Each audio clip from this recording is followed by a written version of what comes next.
Ça va les pépites? Je démarre désormais les vidéos YouTube comme ça parce que quand je le fais pas, j'ai des commentaires pour me dire « Hey, t'as oublié le ça va les pépites au début ?» C'est l'épisode 6 de PolityCouch et aujourd'hui, comme d'habitude, on va parler actualité politique et on va le faire comme toujours, c'est-à-dire avec simplicité et humour. Au programme de la vidéo du jour, on va débriefer une émission avec notre cher Manu et ça vaut vraiment le coup. Et on va évidemment revenir sur la réforme des retraites puisque c'est le sujet inévitable du moment. On y va, c'est parti, générique.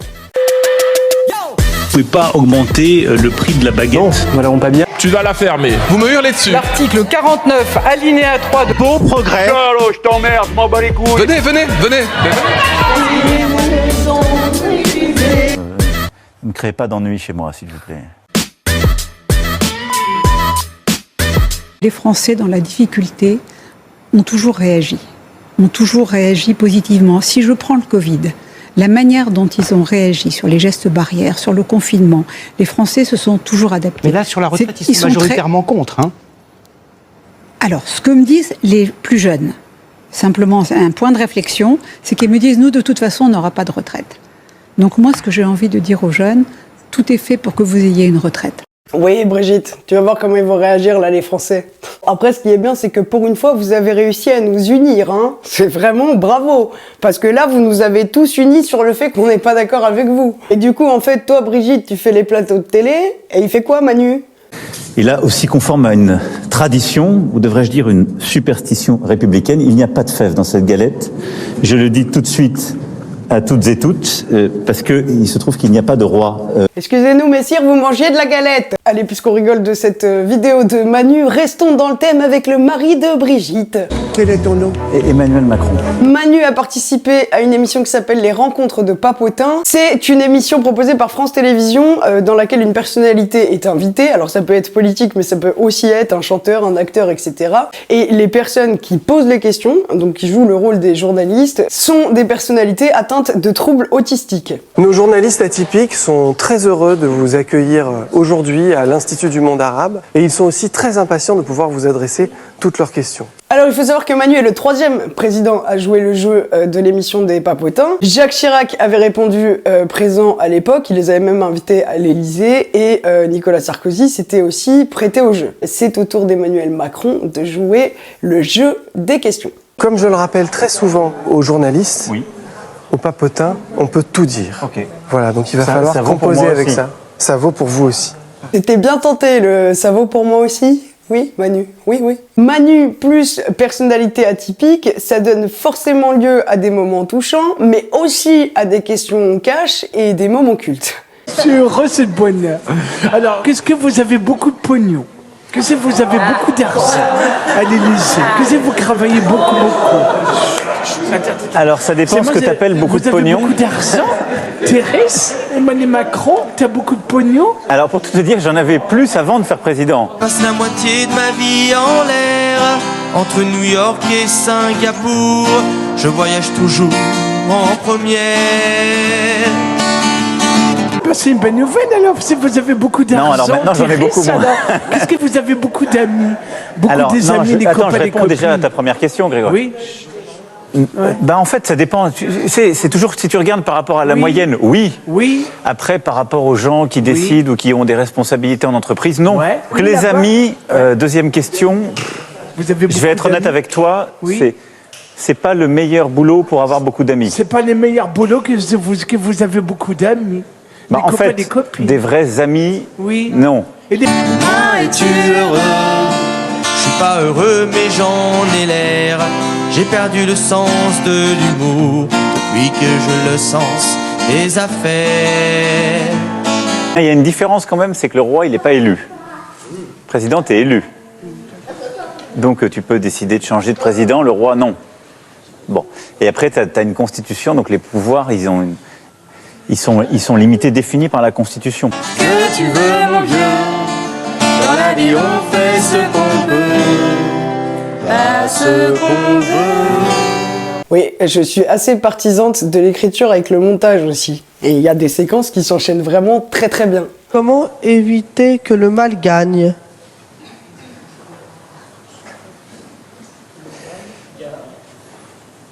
Il faut chaque jour se convaincre soi-même et convaincre les autres que le bien, c'est un peu mieux. Le malin. Mais arrête de me craquer, maître, tout de suite. Restons dans le thème de Manu et continuons dans la lignée de la réforme des retraites. Un petit peu moins fun pour le coup, et c'est un peu le sujet inévitable de la semaine. Je vous en avais déjà parlé dans l'épisode 4 où je vous donnais les grandes lignes de la réforme et je vous disais qu'elle serait présentée justement le 10 janvier. Dans l'épisode 5, je vous ai dit qu'elle serait présentée en Conseil des ministres le 23 janvier. Le 10 janvier, Zaza est donc arrivé plus rempli de certitude qu'un ballon à l'hélium pour annoncer les grandes lignes de cette réforme. Présenter un tel projet est toujours un moment de vérité.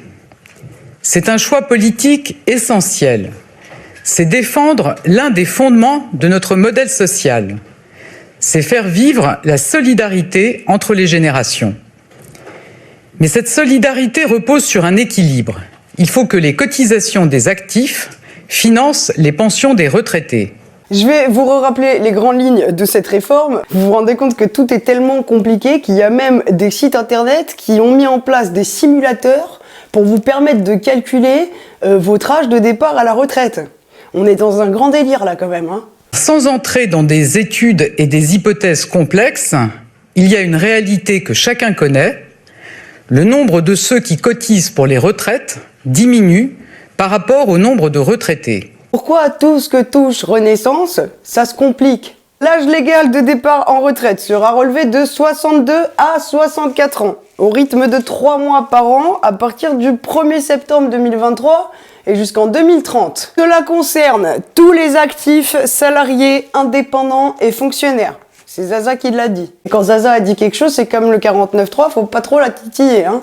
Cependant, les travailleurs handicapés pourront toujours partir à la retraite à partir de 55 ans. En revanche, ceux en invalidité, vous pouvez partir à partir de 62 ans. En même temps, avec un gouvernement qui te parle d'exosquelette et de genouillère pour la pénibilité du travail, tu te dis c'est pas étonnant que les mecs en soient arrivés là. En ce qui concerne la durée de cotisation, pour obtenir une retraite à taux plein, la durée de cotisation requise passera désormais de 42, donc c'est l'équivalent de 168 trimestres, à 43 ans d'ici 2027. Et là, ce sera au rythme d'un trimestre par an. Alors déjà que moi, les calculs de taux de retraite, de machin, de trucs, il faut le dire. Mais vraiment, là, vous avez surcompliqué le truc, c'est un grand délire. En plus, vous repassez sur la réforme Touraine qui avait déjà été mise en place par François Hollande, qui d'ailleurs rallongeait déjà la durée de cotisation. Sauf qu'en gros, il rallongeait la durée de cotisation, mais c'était pas sur un trimestre comme vous allez le faire, c'était étalé sur plus longtemps. Et rassurez-vous, l'annulation de la décote restera maintenue à 67 ans pour ceux qui n'ont pas tous les trimestres requis.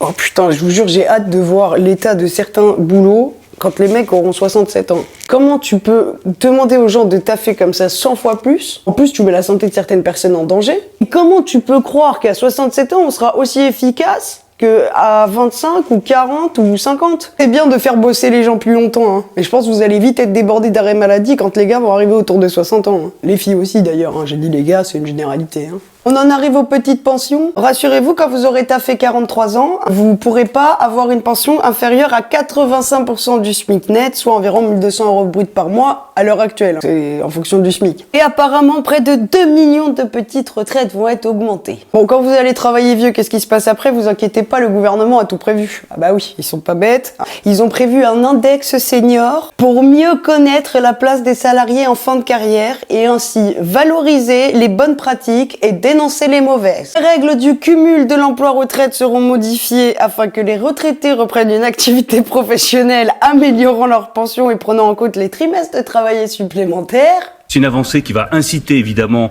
à travailler plus longtemps et à cumuler un emploi et une retraite. Aujourd'hui, quand vous cumulez un emploi et une retraite, qu'est-ce qui se passe, Thomas Soto? Vous cotisez pour le régime des retraites, mais ça ne vous ouvre aucun droit. Demain, ça vous ouvrira un droit. C'est une incitation très forte. On pourra améliorer sa retraite quand on continue à travailler en cumulant les deux. C'est un peu cas dans Mowgli. Crois en nous.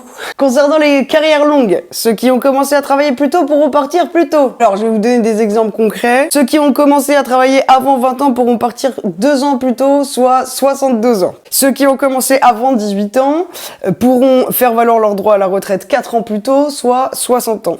Ceux qui ont démarré avant 16 ans pourront terminer leur carrière 6 ans plus tôt, soit 58 ans. Et comme vous allez vieillir au travail, le gouvernement a pensé à tout, hein, je vous l'ai dit. Des critères comme le port de charges lourdes, les postures pénibles et les vibrations mécaniques seront pris en compte au moyen d'un nouveau fonds d'investissement dans la prévention de l'usure professionnelle. Ils ont mis 1 milliard dedans. Ce qu'ils disent pas, c'est qu'il faut aussi des économies sur les maisons de retraite. Bah, vu qu'ils vont tuer tout le monde au taf, derrière, je pense que les maisons, elles vont se vider, hein. D'ailleurs, en parlant de maisons de retraite, sachez qu'un fonds spécifique sera créé pour les personnes des hôpitaux, maisons de retraite et autres établissements médico-sociaux. Et je rigole, mais c'est nerveux parce que je la connais, la réforme. Mais à chaque fois que je relis les trucs, je me dis non mais vraiment, ils vont faire ça là? Alors chez les fonctionnaires des catégories actives, englobant notamment les policiers, pompiers, aides-soignantes, conserveront leur droit à un départ anticipé compte tenu de leur exposition au risque. C'est pas très clair encore tout ça, mais de toute façon, je vais checker et je donnerai des précisions sur ce qui va se préciser avec le temps dans mes prochaines vidéos. Les régimes spéciaux, RATP, tout ça c'est terminé, hein. Vous allez passer au régime général. Apparemment ça s'applique qu'aux nouveaux salariés et pas aux anciens. Genre les anciens vous gardez les mêmes règles que l'ancienne réforme et les nouveaux vous arrivez avec les règles de la nouvelle réforme. Bon, je vous ai donné à peu près les grandes lignes, vous avez bien vu les grandes lignes, vous avez donc bien compris aussi que les réactions derrière se sont pas fait attendre, l'opposition s'est réveillée mais très vite, hein. Mais Zaza, je me fais une réflexion là, c'est doublement fort. Vous avez réussi à nous unir les Français sur une cause commune, là, et en plus, vous avez réussi à nous mettre d'accord avec nos politiciens et politiciennes. C'est fort, hein? Directement après l'annonce, la gauche et les syndicats se sont réunis. Un appel à manifester a été lancé par les syndicats le 19 janvier. Les syndicats ont annoncé une journée de mobilisation, journée de grève et de manifestation pour la semaine prochaine, le 19 janvier. Puissante mobilisation, a dit hier soir Laurent Berger. Tous les syndicats appellent à manifester ensemble. C'était du jamais vu depuis 12 ans. Vous avez même réussi à unir les syndicats, du coup. Un autre appel à la grève à l'initiative de la jeunesse a été lancé le 21 janvier. Appel à la grève auquel va se greffer la France Insoumise. Restons dans le thème d'ailleurs de la France Insoumise avec Jean-Luc Mélenchon qui a déclaré après l'annonce de la réforme des retraites via un tweet que c'était une régression sociale. Il a écrit, je cite, « Report de l'âge de départ, augmentation des annuités, suppression des régimes avantageux. La réforme de Macron-Borne, c'est une grave régression sociale. » Bon, après il a écrit un article et il a laissé gérer ses troupes. Parce qu'il y a l'affaire Quatennens aussi à gérer en interne en ce moment, comme il est revenu à l'Assemblée, là. Borne a également fait réagir François Ruffin. Il a tweeté ceci. Borne derrière son pupitre, une juge qui annonce la sentence. Elle est tombée, peine de 2 ans pour tous les caristes, les femmes de ménage, les auxiliaires de vie, tous les travailleurs qui tiennent le pays debout. Le peuple fera appel dans la rue. Ruffin, je l'aurais bien vu sur une scène de théâtre, moi, tu sais. Borne a prononcé la sentence. Peine de 2 ans. Le peuple, levez-vous. Il est toujours hyper engagé quand il parle, tu sais. Je le vois sur les plateaux, il est là. Ce n'est pas normal pour les travailleurs qui se... Marine Le Pen, de son côté, a réagi avec son mot préféré, la finesse. Écoutez, il y a quand même un côté sadique du gamin qui arrache les ailes des mouches, quoi. Paf, direct, pas le temps, Marine. Au moment où les Français sont dans une difficulté lourde, une situation qui est quand même pas traditionnelle, vu l'effondrement de leur pouvoir d'achat, en plus, vous mettez en place avec une urgence absolue une réforme des retraites, alors même que, au moment où nous nous parlons, ce système des retraites est excédentaire. L'arrivée de ce genre de réforme, c'est aussi le retour des politiques qu'on voit quasiment jamais. Sauf quand ils peuvent faire du buzz, du coup, un petit peu, ou du bruit, ou dire coucou, c'est nous. Et cette réforme présentée hier, elle est injuste.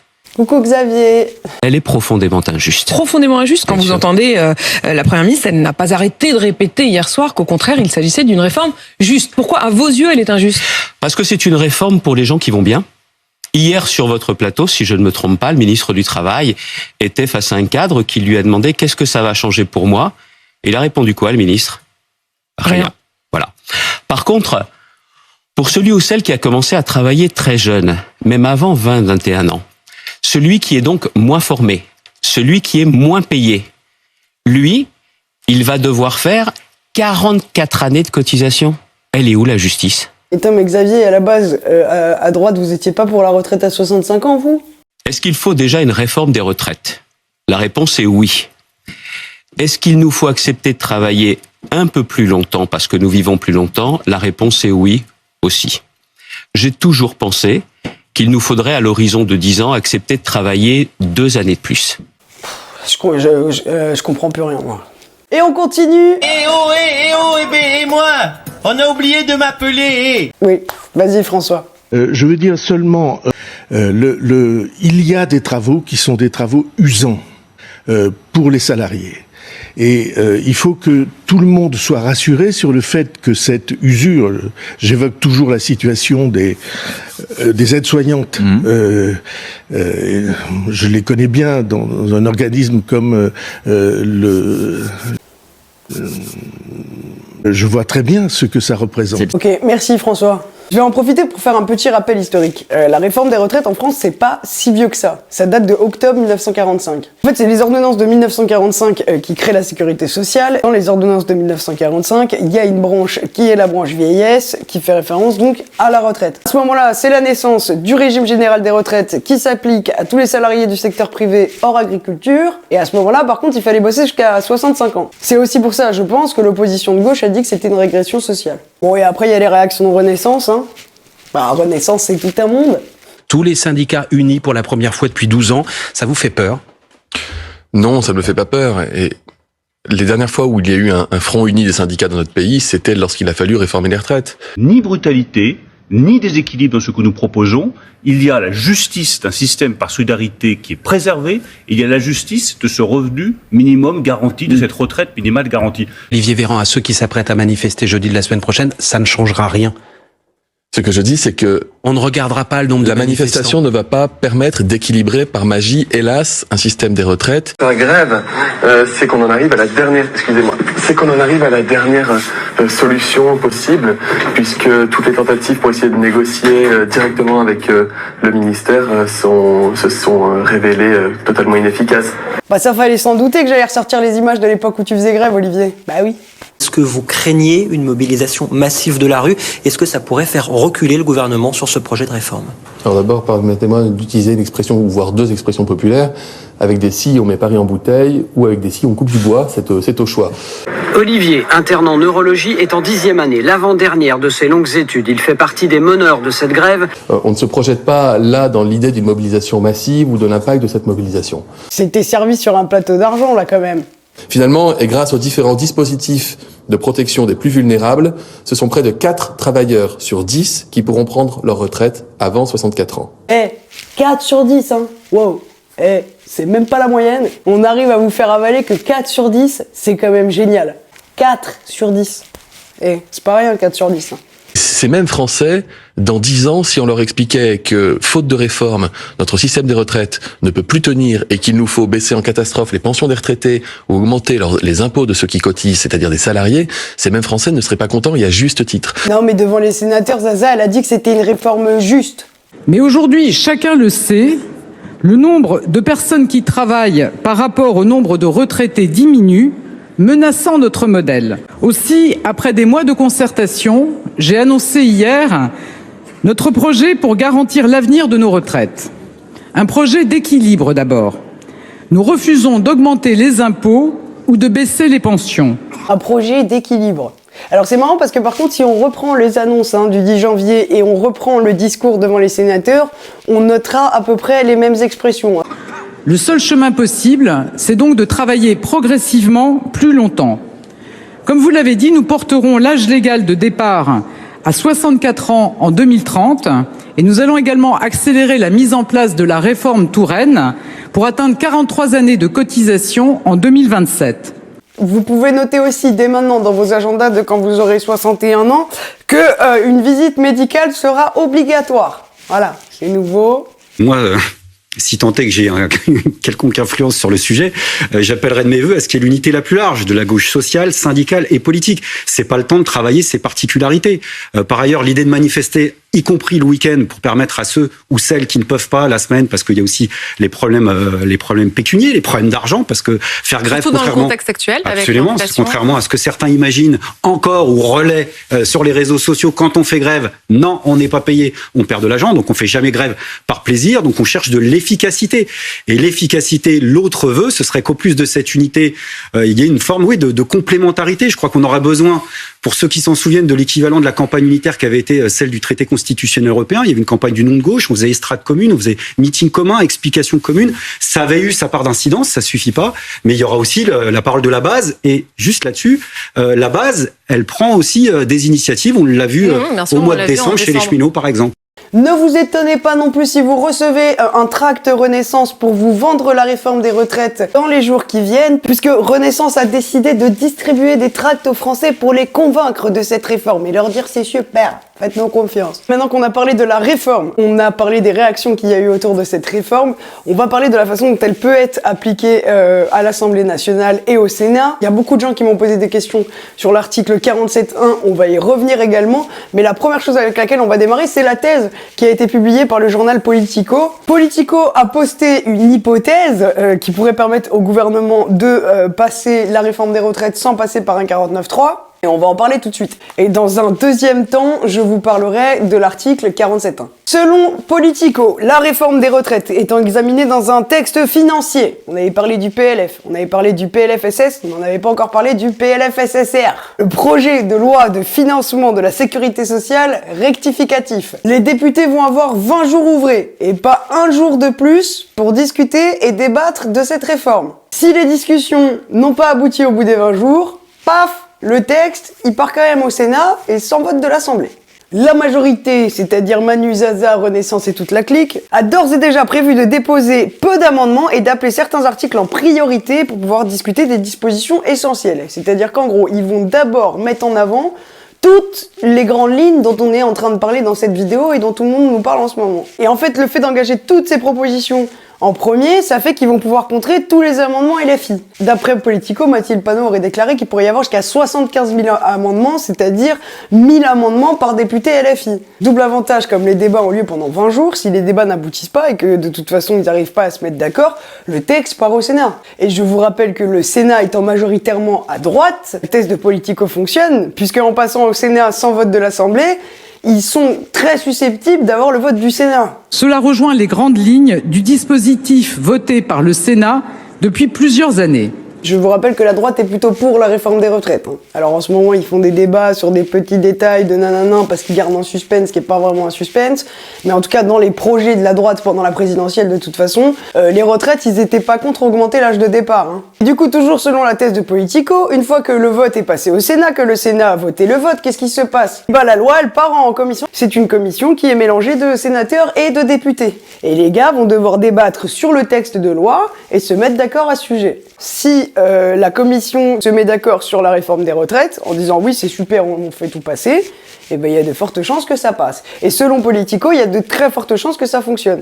Donc s'ils font ça, c'est un bon plan, il n'y a pas de 49.3, ça passe tranquillou, et voilà. Mais ça reste une hypothèse, et c'est pas sûr que ça fonctionne non plus. Parce que si le plan il se passe avec un petit accro, et ben ça marche pas. Et une deuxième hypothèse dont on parle beaucoup ces derniers temps et que j'ai beaucoup lu en commentaire sur mes vidéos TikTok, c'est le sujet de ce fameux article 47.1, donc on va en parler maintenant. Pour être totalement honnête, je ne connaissais pas l'existence du 47.1, et pour cause, la dernière fois qu'il a été utilisé, c'était en 1958. Bien que ma culture soit assez large et politiquement aussi, je vous avoue que l'article 47.1 m'avait échappé, donc je me suis un petit peu penché sur le sujet, mais vous allez voir, 47.1 et 49.3, ce sont des cousins. Et oui, Jamie, puisque l'article 47.1 vient du même texte fondateur que l'article 49.3. Et ce que je vais vous lire, ça va sûrement faire écho à la thèse de Politico. Je suis tout en rime aujourd'hui, moi. L'article 47.1 stipule que si l'Assemblée nationale ne s'est pas prononcée en première lecture dans le délai de 20 jours après le dépôt d'un projet, le gouvernement saisit le Sénat, qui doit statuer dans un délai de 15 jours. Il est ensuite procédé dans les conditions prévues dans l'article 45. Du coup, vous commencez à comprendre le lien avec la thèse qu'a fait le journal Politico. L'autre particularité de l'article 47.1 est dans la suite du texte qui dit: si le Parlement ne s'est pas prononcé dans un délai de 50 jours, les dispositions du projet peuvent être mises en œuvre par ordonnance. En gros, il faut comprendre qu'au bout de 50 jours, le texte qui a été soumis aux députés et aux sénateurs, si à un moment donné, il n'y a pas d'accord qui est conclu, et ben il peut passer en force et sans l'avis ni le vote de personne. Donc c'est aussi un passage en force. S'il y a un usage du 47.1, il n'y a pas de 49.3, mais le résultat est le même. Politico n'évoquait pas les 50 jours. Ils se sont arrêtés à la commission paritaire mixte en se disant que voilà, ça passerait de toute façon. Mais c'est aussi un élément à prendre en compte. En tout cas, vu ce qu'ils sont prêts à faire, je peux vous dire que Manu et son gouvernement, ils y tiennent, mais vraiment à la réforme des retraites, quoi. Pour terminer sur le côté négatif, c'est que tout ça, ça marque une rupture de plus entre le gouvernement et les citoyens, en tout cas une grosse majorité des citoyens, sur cette réforme. Le point positif, c'est que pour une fois, vous avez réussi à nous mettre d'accord. Sur ces belles paroles, mes pépites, c'est la fin de l'épisode 6. Je vous laisse commenter, liker, partager, inviter vos amis à s'abonner à la chaîne.